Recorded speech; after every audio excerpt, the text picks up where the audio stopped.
Listo, chicas y chicos. Ahora el tema que vamos a tratar va a ser la física dinámica. Bueno, esta física dinámica no es más que una rama de la física.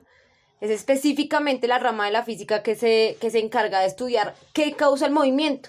Sí, a la dinámica ya no le importa como tal el movimiento en sí, que pasaba en la cinemática, por ejemplo, estudiar la velocidad o el tiempo que tardaba.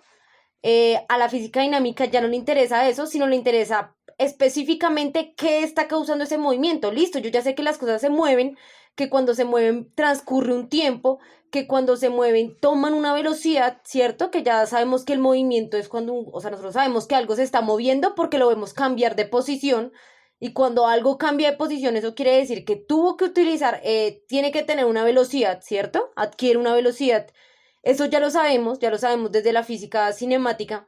Pero entonces aparece la física dinámica y nos dice, listo, los cuerpos se mueven con cierta velocidad, cambian de posición, pero ¿qué causa ese movimiento? ¿Sí? ¿Qué es lo que está causando que los cuerpos se muevan? O en su defecto, ¿qué es lo que pasa cuando los cuerpos se están moviendo y pasan a estar en reposo? ¿Qué causa que un cuerpo se esté moviendo y luego se detenga? ¿Sí? Entonces ese es como el objeto de estudio de la física dinámica.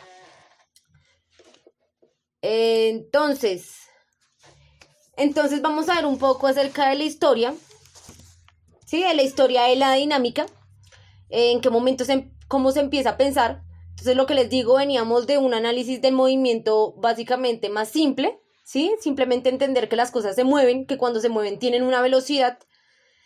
Pero entonces ahí resultan otras consideraciones, ¿no? Entonces digamos que los tres principales pensadores, digamos, que se cuestionaron acerca de la razón del movimiento, del por qué las cosas se mueven, fueron en primera instancia Aristóteles, fue digamos el primero en pensarse digamos la razón del movimiento. Entonces lo que concluyó era que el estado natural de los objetos es el reposo. ¿Qué quiere decir esto? Básicamente lo que concluyó es que todas las cosas en el universo están quietas, siempre, o sea que su estado natural, él se refiere a eso como su estado natural de las cosas va a ser estar quietas, en reposo, ¿sí? Lo que nosotros conocemos como estar quieto, ¿no? Lo que para la física clásica es estar quieto, porque ya sabemos que para el estudio de la física moderna, pues en el universo no hay absolutamente nada quieto, ¿sí? Desde cualquier punto que nosotros miremos las cosas se pueden estar moviendo. Acá en este mismo momento nosotros podríamos decir que estamos quietos sentados en las sillas, pero lo que realmente está pasando es que el planeta tiene una cantidad de movimientos, ¿sí? Rotativos, traslativos, bueno, hay muchos movimientos y asimismo nosotros nos estamos moviendo con él, solo que digamos que bajo nuestro marco de referencia no lo percibimos, pero pues todo está en constante movimiento. Pero Aristóteles, pues como obviamente todavía no tenía conocimientos de la física moderna, ¿sí? Aún no entendía un poco el movimiento de los astros y de las cosas pequeñas.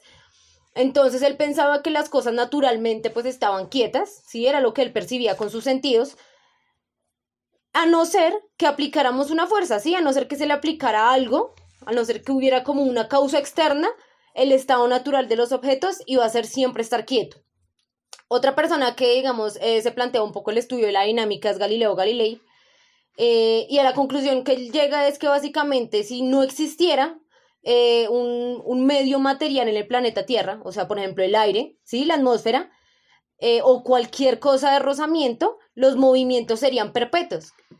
¿Qué quiere decir? Por ejemplo, que yo tengo un balón, ¿sí? Yo pateo un balón en la calle y si no existiera el rozamiento con el suelo, si no existiera, digamos, todos los factores externos, el aire que va en contra, y lo que les digo, la fricción que tendría con la superficie, lo que dice Galileo Galilei es que básicamente ese balón estaría en movimiento para la eternidad, ¿sí? O sea, básicamente bajo en un mundo ideal, que no hubiera ningún tipo de roce, o sea, lo que se pensaba como en el vacío, las cosas tenderían a moverse infinitamente, ¿sí? Entonces, él lo que plantea es, claro, las cosas no se mueven infinitamente porque tiene que haber una fuerza o algo que los esté frenando, ¿sí? En este caso va a ser el rozamiento. Otra persona también finalmente que termina, digamos, compilando todas estas ideas acerca del por qué las cosas se mueven es Isaac Newton, que él básicamente a la conclusión que llega después de plantear todas sus leyes del movimiento, que ya iremos viendo una a una, a la conclusión que llega es que si no hay ninguna fuerza que se le aplique a un cuerpo, no va a haber movimiento. ¿Listo? Esa es como su conclusión. Para que haya un cambio de estado, ¿eso qué quiere decir? Que si está en reposo y queremos que se mueva, tenemos que aplicar una fuerza. Asimismo, si un cuerpo está en movimiento y queremos frenarlo, ¿cierto? Queremos pasar a que esté en reposo, tenemos que aplicar también una fuerza. Listo, acá en el ejemplo, por ejemplo, les coloco un árbol, la caída de la manzana, ¿sí? La fuerza que está haciendo que ella caiga va a ser la fuerza producida por la gravedad y la masa de la manzana. ¿Eso qué quiere decir? O sea, el peso, ¿sí? Va a ser la fuerza que va a influir en que la manzana caiga. Va a ser como esa aceleración de la gravedad multiplicado por la masa de la manzana, ¿no? Entonces eso va a ser el peso, eso va a ser la fuerza gravitatoria que va a hacer que la manzana caiga. Si no existiera esa fuerza, pues podríamos pensarnos que la manzana permanecería estática o flotando en el aire, como para hacernos una idea. Otro ejemplo acá sería el camión, ¿sí? El camión pues básicamente él estaría en reposo, a no ser que la fuerza que viene, digamos, motriz del motor, hiciera que se moviera. Si no existiera esa fuerza motriz, pues entonces el camión no se movería. Asimismo, si está en movimiento y no existieran los frenos, pues el camión difícilmente pararía, a no ser que se encuentre con un obstáculo que le haga que lo detuviera, ¿no? Que le hiciera esa fuerza que contrarrestara para que él se detuviera. Listo. Entonces, aparecen bastantes conceptos importantes en la dinámica, entonces vamos a abordarlos como uno por uno, los más importantes. En este caso es la fuerza, ¿sí? Ya hemos hablado bastante de la fuerza, pero entonces, ¿qué es la fuerza? Básicamente la fuerza va a ser esa magnitud que me permite modificar el estado de un cuerpo. O sea, si está en reposo, aplico una fuerza para que esté en movimiento. Asimismo, como les estaba diciendo, si un cuerpo está en movimiento, aplico una fuerza para que pase a su estado de reposo. O sea, solo no lo haría, ¿sí? Solo no cambiaría de estado. Necesita una fuerza externa que lo haga. Entonces, digamos acá en el ejemplo del futbolista, entonces ese balón estaría quieto si él no imprimiera, digamos, una fuerza sobre él para moverlo.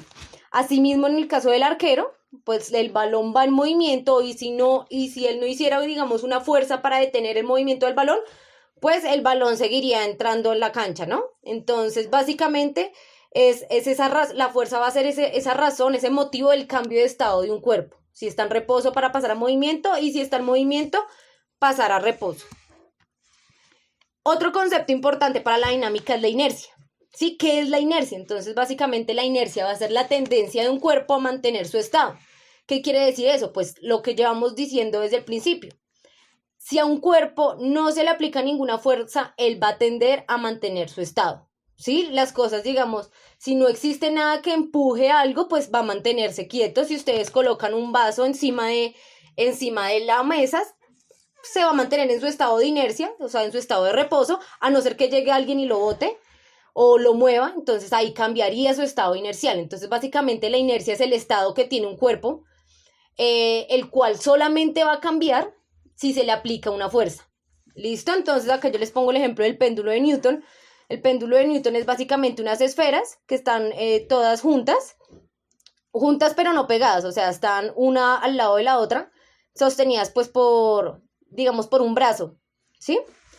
Ahora, ¿qué pasa? Esas esferas estarían quietas a no ser que yo haga un impulso inicial. En este caso sería la fuerza de una sola. En el momento que yo hago la fuerza, pues, ¿qué es lo que va a pasar? Digamos que el péndulo va a pasar de estar en reposo a estar completamente en movimiento. Si no existiera la fricción del aire y demás, ese péndulo sería ideal. ¿Eso qué quiere decir? Que estaría oscilando infinitamente, ¿sí? Estaría de un lado al otro infinitamente, pero como existe la fuerza, ¿no?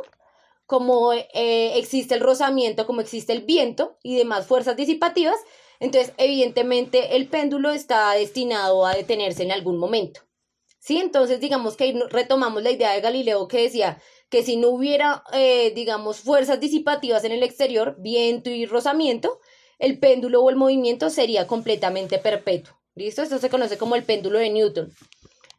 Claro que eso también nos sirve para explicar conceptos también dinámicos como la energía, pero pues eso ya lo trabajaremos un poco más adelante, ¿listo? También con su conservación. Listo, otro concepto bastante importante en la dinámica, en el entendimiento de los conceptos de la dinámica es la aceleración. ¿Listo? ¿Qué es lo que pasa? Cuando yo voy a cambiar el estado de un cuerpo, ¿cierto? Cuando yo lo voy a pasar de reposo a movimiento o viceversa, pues evidentemente tiene que haber un cambio de velocidad, ¿sí? Siempre va a haber un cambio de velocidad. Digamos, si algo está en reposo, pues su velocidad cero. Y si yo lo empujo o si yo le aplico una fuerza, pues va a adquirir una velocidad diferente a cero, ¿cierto? Asimismo, si un carro, digamos, está en movimiento con una velocidad dada, y yo aprieto más digamos, el acelerador, pues ¿qué va a pasar? Que la velocidad va a aumentar, ¿cierto? Eso quiere decir que va a haber un cambio de velocidad. A ese cambio de la velocidad se le conoce como aceleración, ¿sí? Por eso decimos aceleró cuando arranca, cuando cambia de velocidad, o desaceleró cuando va muy rápido y se le aplica una fuerza, por ejemplo los frenos, para hacer que la velocidad disminuya. Entonces, como cambia la velocidad, eso quiere decir que o acelera, o si es negativo, quiere decir que está desacelerando. ¿Listo? Entonces acá yo les pongo un ejemplo. Digamos que yo tengo una masa de 2 kilogramos, ¿no? Entonces a esa masa de 2 kilogramos yo le voy a aplicar una fuerza dada. ¿Listo? No importa, vamos a hallarla. Entonces ya sabemos que la aceleración va a ser el cambio de la velocidad. Entonces si al principio la velocidad, como está en reposo, es de 0, y la velocidad final, digamos que después de que yo la empujo, va a ser de 10 metros sobre segundos.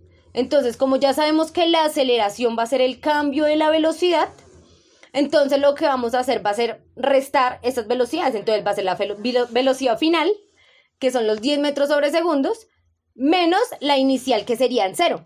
¿Listo? Eso nos da básicamente 10 menos 0, pues nos va a dar 10 metros sobre segundos al cuadrado, pilas. Una cosa es la velocidad, la unidad de medida de velocidad es metros sobre segundos, la aceleración es metros sobre segundos al cuadrado. ¿Listo? Ya que conocemos esa aceleración, ya podemos plantear la ecuación de fuerza clásica. ¿Listo? ¿Qué quiere decir eso? La fuerza va a ser igual al producto que hay entre la masa, porque es que sin masa pues no puede haber ningún movimiento, ¿sí? Lo que se mueve son las cosas que tienen masa. Entonces va a ser el producto entre la masa y la aceleración que adquiera esa masa cuando yo le aplico la fuerza, ¿sí? Entonces en este caso la masa pues es de 2 kilogramos, la aceleración que yo estoy aplicando es de 10 metros sobre segundos al cuadrado. Eso quiere decir que en total la fuerza que apliqué a ese cuerpo, pues haciendo la multiplicación, va a ser de 20 newtons. Newtons, la unidad de medida de la fuerza. ¿Listo? Entonces, para terminar y digamos llevar a un punto todo lo que hemos entendido de los elementos o bueno, de los conceptos de la física dinámica, nos quedan en 4. Entonces, ¿cuáles van a ser? Inercia, fuerza, masa y aceleración. Son los conceptos básicos o los elementos básicos de la física dinámica, del entendimiento de la física dinámica. La inercia es básicamente la tendencia de que un cuerpo siempre se va a mantener quieto, o sea, bueno, en reposo o en movimiento, a no ser que haya una fuerza externa que cambie ese estado. Sí, a no ser que haya una fuerza externa o que haga que se mueva algo o que haga que se detenga. Ahora, la fuerza es el otro elemento fundamental de la dinámica. ¿Por qué? Porque es la causante del movimiento. Básicamente es la razón del estudio de la dinámica. La masa, pues porque lo que se mueve en el universo básicamente son los cuerpos que tengan masa, ¿sí? Digamos que nosotros aplicamos fuerzas a masas, entonces por eso es fundamental el concepto de la masa. Y la aceleración, ¿por qué? Porque la aceleración es la que nos da cuenta de que algo se está cambiando su velocidad. Cuando algo cambia su velocidad, quiere decir que se le aplica una fuerza, quiere decir que a su vez este adquirió una aceleración diferente. ¿Listo?